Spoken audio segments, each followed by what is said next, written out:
Well, cheers, everyone. Dave Brown back here with the New Populist. Thank you again for joining me.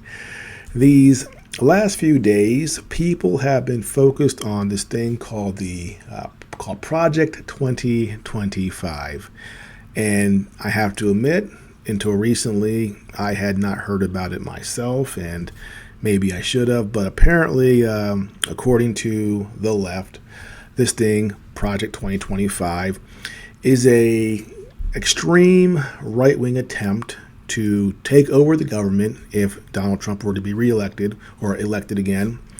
And it would roll back civil rights 100 years. It would punish black people, gays. It would ban abortion.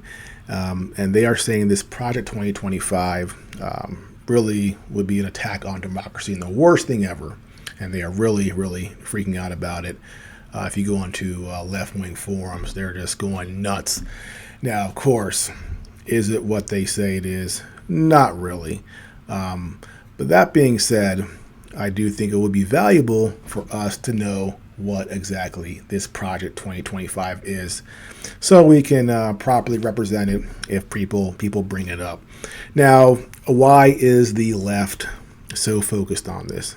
Well, one reason is that because of the debate where Joe Biden clearly proved that he has dementia, they need desperately to take some of the attention off of Joe Biden and put it somewhere else. I mean, they are freaking out. Are they going to get rid of Joe Biden? Will he stay? They're working that out right now. But in the interim, let's try to divert attention. And what does the left always go to when they want to get their base fired up? They talk about LGBTQ plus issues and abortion. That's where they go when they want to get their base cranked up and all excited. And that's what they've done here. And they've focused on this Project 2025, and not just the Democrats generally, but even Biden himself, his administration. Released a thing here talking about it because they're trying to pin it on Trump and say that Trump is part of this 2025 thing, it's Project 2025 thing. So what did Biden say? And when I say Biden, I really mean Biden's team, because Biden's not really doing anything. Well, he released this statement here, and it says, we can always rely on Donald Trump for one thing: to lie to the American people in pursuit of power. We saw that on the debate stage when he set a record. He lied about the economy, about his role in the January 6th insurrection, and about disrespecting our heroic service members. Donald Trump is lying again. He's trying to hide his connection to his allies' extreme Project 2025 agenda. The only problem? It was written for him by those closest to him. Project 2025 to scare every single American. It would give Trump limitless power over our daily lives and let him use the presidency to enact revenge on his enemies, ban abortion nationwide, and punish women who have an abortion, and gut the checks and balances that make America the greatest democracy in the world.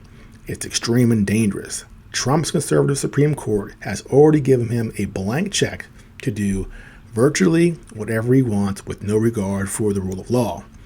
If he wins, there is no question Trump will use it to pass his Project 2025 agenda. Together, we must defeat him. Now, Trump had a response, and this is what he said, and this is, very Trumpy. He says, I know nothing about Project 2025. I have no idea who is behind it. I disagree with some of the things they're saying, and some of the things they're saying are absolutely ridiculous and abysmal. Anything they do, I wish them luck, but I have nothing to do with them. So Trump says, I'm not part of this. Some things are cool, some things are abysmal, but I'm not part of it. Is he lying here? I don't think so, and here's why. Trump he's not really deep when it comes to ideology. And when you're, president, you're Trump here, you have all of these different groups all vying for your attention, all vying for power within your administration, where you'd be elected. And for him to actually focus in on one group specifically and be part of that and really understand that one group, I don't think so. Has a general plan, and he has all the people beneath him are all trying to get a little piece of it. And this Project 2025 is just another part of that. And they're trying to influence his administration to enact what they want. And it's no different for the left. If, when Biden got elected, for example, he's got people in his administration who are former ACLU lawyers, they're former Southern Poverty Law Center lawyers. And does that mean that the ACLU runs his administration or the Southern Poverty Law? No, they don't. But they have an influence, and this Project 2025 is trying to get an influence as well. So, what is Project 2025? Well, it's run by the Heritage Foundation, where they basically got together a bunch of conservatives, and they put together an agenda for what they want to do if Trump gets into power, and they basically put forward recommendations for what should happen. And they want to get people who are affiliated with the Heritage Foundation in this project into the Trump administration. So from their website, they say, Project 2025, building now for a conservative victory through policy, personnel, and training. About Project 2025, the actions of liberal politicians in Washington have created a desperate need and unique opportunity for conservatives to start undoing the damage the left has wrought and build a better country for all Americans in 2025. It is not enough for conservatives to win elections. If we're going to rescue the country from the grip of the radical left, we need both a governing agenda and the right people in place ready to carry this agenda out on day one of the next conservative administration. I'm going to stop there for a second. One thing I pointed out in the past is that I feel sometimes conservatives, because we have this aversion to the state and the government, we sort of step back from it while the left does the opposite. They go and fill up every position within the administrative state, and there's a lot of power there. And I've always said, if we want to turn things around, we have to change our mindset about government. We have to get involved and get in there. So it seems that this is what the Heritage Foundation with this Project 2025 is also recognizing. It's not enough just to win elections, just to vote. We have to go further than that. And so I'm not saying I agree with the Heritage agree with Project 2025, but I do recognize that their strategy here is something that needs to be utilized by conservatives if conservatives want to change things. So they seem to recognize this. I'll continue. This is the goal of the 2025 Presidential Transition Project. The project will build on 4 pillars that will collectively pave the way for an effective conservative administration: a policy agenda, personnel, training, and a 180-day playbook. The project is the effort of a broad coalition of conservative organizations that have come together to ensure a successful administration begins in January 2025. With the right conservative policy recommendations and properly vetted and trained personnel to implement them, we will take back our government. The 2025 Presidential Transition Project is being organized by the Heritage Foundation and builds off Heritage's longstanding mandate for leadership, which has been highly influential for presidential administrations since the Reagan era. Most recently, the Trump administration relied heavily on Heritage's mandate for policy guidance, embracing nearly 2/3 of Heritage's proposals within just 1 year in office. Now, what they're talking about is Trump's first term. They go on to say that, let me actually bring this up. They go on to say that during his first term, Trump actually implemented many of their policies. So back in 2018, Trump administration embraces Heritage Foundation policy recommendations. 1 year after taking office, President Donald Trump and his administration have embraced nearly 2/3 of the policy recommendations from the Heritage Foundation's Mandate for Leadership. The Mandate for Leadership series include 5 individual publications totaling approximately 334 unique policy recommendations. Analysis completed by Heritage determined that 64% of the policy prescriptions were included in Trump's budget, implemented through regulatory guidance, or under consideration for action in accordance with the Heritage Foundation original proposal. And because of Heritage saying this, the left is using this as an example, as saying, hey, look here, this already has happened. The Trump administration is working with the Heritage Foundation. But is that necessarily the case? In my opinion, this is more of a situation where Trump's policies and what he wanted to get through just overlap with the Heritage Foundation, 64%. I don't think that's actually that high. That's, middle ground here. So that means 36% of their recommendations were ignored and just were not implemented. So I don't think this is proof that Trump was working with them. This is just proof that, conservative is, Heritage is conservative. Trump is kind of conservative, and they overlap. So I don't think this means that Trump was aware of them and was working with them per se. And they go on to list some things that were done by Trump. And if you look at them, they're kind of just mainstream conservative positions. For example, restating the Mexico City policy, which is a policy about funding abortion internationally. That's been a mainstream conservative thing for a long time. Increasing military spending. What conservative doesn't want to do that? Reforming temporary assistance for needy families programs. I'm not familiar with that. That's not a huge thing. Allowing development of natural resources, drilling. Every Republican wants to do that.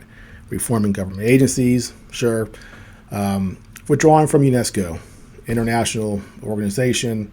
Of course, Republicans, conservatives are always wanting to get away from some of these international organizations. So these are what Heritage listed. Again, these aren't exactly radical. So if this is an example of Trump embracing their radical agenda. It's not quite there. So what exactly is the left talking about when they're saying that this project 2025 is radical? Well, there is a paper. It's 900 pages. I didn't read the whole thing. I got through a lot of it. But in their foreword, they're talking generally about their vision. There is a section where they talk about abortion, gender ideology, and pornography. That does get your attention, and this is something that clearly the left really focused in on. So I want to read this part about that, and this will show you why the left is sort of excited about this Project 2025. The next conservative president must take the institutions of American civil society hard targets for, or must make the institutions of American civil society hard targets for woke culture warriors. This starts with deleting the terms sexual orientation and gender identity, diversity, equity and inclusion, gender equality, gender equity, gender awareness, gender sensitive, abortion, reproductive health, reproductive rights, and any other term used to deprive Americans of their First Amendment rights out of every federal rule, agency regulation, contract, grant, regulation, and piece of legislation that exists. The noxious tenets of critical race theory and gender ideology should be excised from the curricula in every public school in the country. These theories poison our children, who are being taught, on the one hand, to affirm that the color of their skin fundamentally determines their identity and even their moral status, while on the other hand, they are taught to deny the very creatureliness that inheres in being human and consist in accepting the giveness of our nature as men or women. Allowing parents or physicians to reassign the sex of a minor is child abuse and must end. For public institutions to use taxpayer dollars to declare the superiority or inferiority of certain races, sexes, and religions is a violation of the Constitution and civil rights law and cannot be tolerated by any government anywhere in the country. Now, the bit about physicians or parents reassigning the sex of a minor being child abuse, I do happen to agree wholeheartedly with that point. But here they talk about pornography, and this is where, as someone who's more libertarian minded, I go, this might be a step too far as the use of government power. They say here, pornography manifested today in the omnipresent propagation of transgender ideology and sexualization of children, for instance, is not a political Gordian knot, inextricably binding up disparate claims about free speech, property rights, sexual liberation, and child welfare. It has no claim to First Amendment protection. Its purveyors are child predators and misogynistic exploiters of women. Their product is as addictive as any illicit drug and as psychologically destructive as any crime. Pornography should be outlawed. The people who produce and distribute it should be imprisoned. Educators and public librarians who purvey it should be classed as registered sex offenders. And telecommunications and technology firms that facilitate its spread should be shuttered. Now, let me make it clear, pornography is not good. It really is poison for our society, and especially when it's accessible to children. And unfortunately, in this tech age where every kid has a phone, kids are exposed to pornography, even despite the best efforts of their parents to make sure they're not seeing certain things. You go on Twitter, for example, and you scroll through there, things pop up that no child should see, and frankly, no adult should see. So it's hard to protect children from pornography. It's everywhere. But does the federal government step in and make it illegal? That's where I go. That might be a step too far. And they're also saying that pornography is they're sort of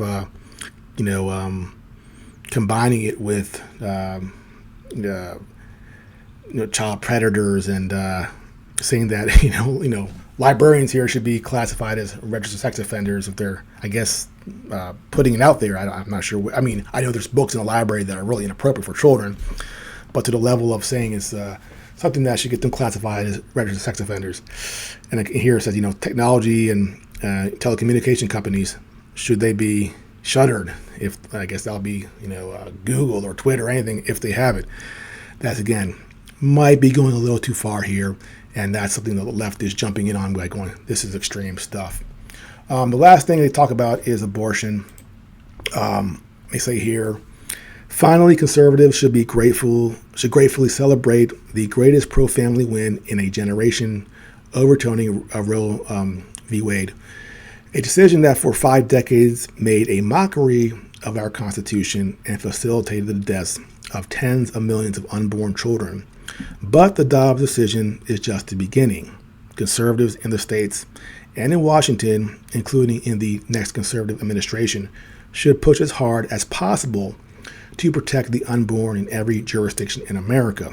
In particular, the next conservative president should work with Congress to enact the most robust protections for the unborn that Congress will support, while deploying existing federal powers to protect innocent life and vigorously complying with statutory bans on the federal funding of abortion. Conservatives should ardently pursue these pro-life and pro-family policies while recognizing that many women who find themselves in immensely difficult and often tragic situations, and the heroism of every choice to become a mother.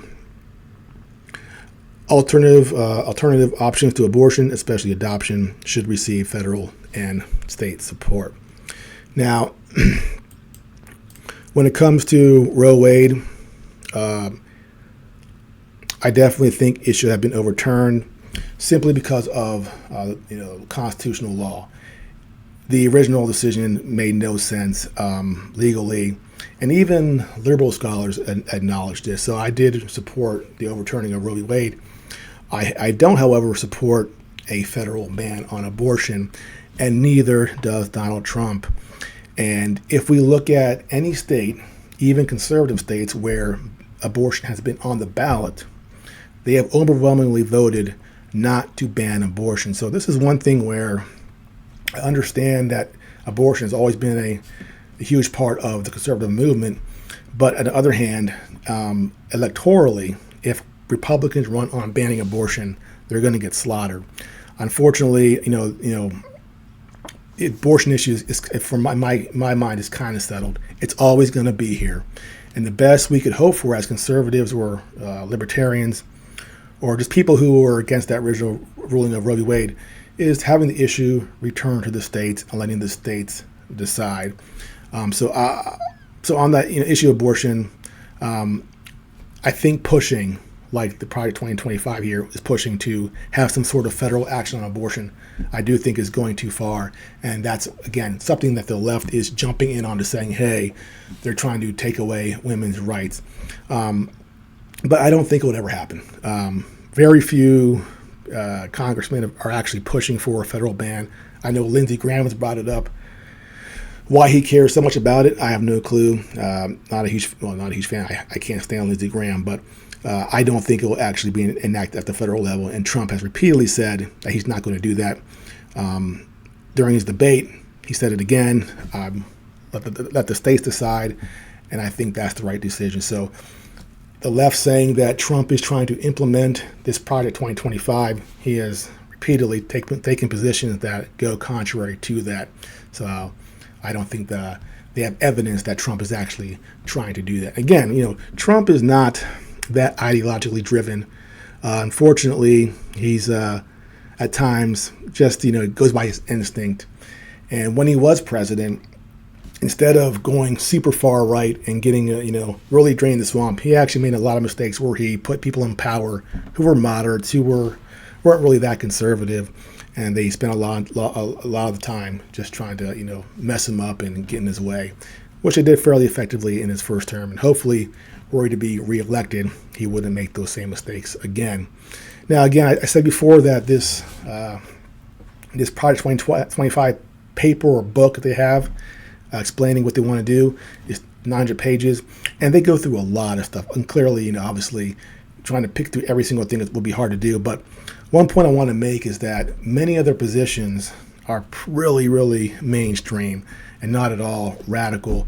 When it comes to the military, for example, they talk about China. They're scared of China. China's the enemy. We got to contain China, so we need more military spending. We got to arm Taiwan. They go on to talk about Putin. Putin's horrible. We got to arm Ukraine.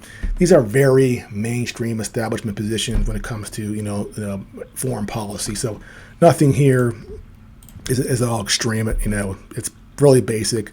When it comes to the intelligence community, they talk about reforms, but unfortunately, they say here that they support the FISA Act. So despite everything that happened to Donald Trump with the FISA Act, the Heritage Foundation in their paper here still say that the FISA Act is an important part of the president's toolbook, and that what needs to happen here is that we need to just reform it. Of course, is that going to work? When has any reforms for the intelligence community ever done anything? I'm on the side of Rand Paul here. We just need to get rid of FISA. I don't think it really does anything, so not a huge fan of that. Again, so that's, military, intelligence agencies. They talk about reform, but nothing that's really radical. You want to be radical? Get rid of the CIA. That's radical. Reforming the CIA, I'm very, very skeptical, and really shows you that the Heritage Foundation on these certain topics are essentially part of this uniparty where they don't touch the intel agencies and they don't touch the military-industrial complex. Now, one place I'll give them credit for, they talk about the Federal Reserve System, and they talk about how the Fed has created booms and busts, how they've actually gotten in the way of the free markets and caused more problems than fixed. And they do put some ideas forward as far as what to do, and they say that they want to, importantly here, curb the Fed's excessive last resort lending policies or practices, which is something we've seen a lot, where these banks go crazy, and the Fed jumps in, saves them, and the bad behavior that these institutions engage in never gets corrected. And they say here that they also want to explore whether or not we even need the Federal Reserve System, and if there's something else that's better that we can replace it with. Certainly there is. Will there ever be the end of the Fed, which I would love to see? Again, that's a really hard ask. But at least here, they're mentioning that the Fed should go the way of the dodo bird, or at least we should investigate whether or not we can replace it. So that is a more libertarian, less establishment position. So not every position, is establishment. There are some libertarian stuff here, your basic conservative stuff, and yes, your establishment stuff. So all in all, this project thing here, not that radical, except for the issues of abortion and the LGBTQ stuff and pornography. That's where they get a little further out there, and that's what has the left alarmed and has the left really fear-mongering about this project, saying that Trump is part of it. He's going to implement it. He's not going to. If he does anything that they want, it's more of a coincidence than anything else. And they're just trying to deflect away from right now from Biden and him being a disaster by trying to claim that Trump is the new, Hitler for the millionth time, and is going to usher in a new dark age where we're back in 1850 and there's black people being slaves again and gays being attacked and arrested by the government. That's the sort of imagery that they're trying to create to distract from the disaster that is the Democratic Party right now. So don't fall for it. Trump, or Project 2025 will not be implemented in any meaningful way, and it's not something we should be too concerned about, at least in my opinion. Well, that's it for now. If you are new to my channel, please like and subscribe, and I will see you next time.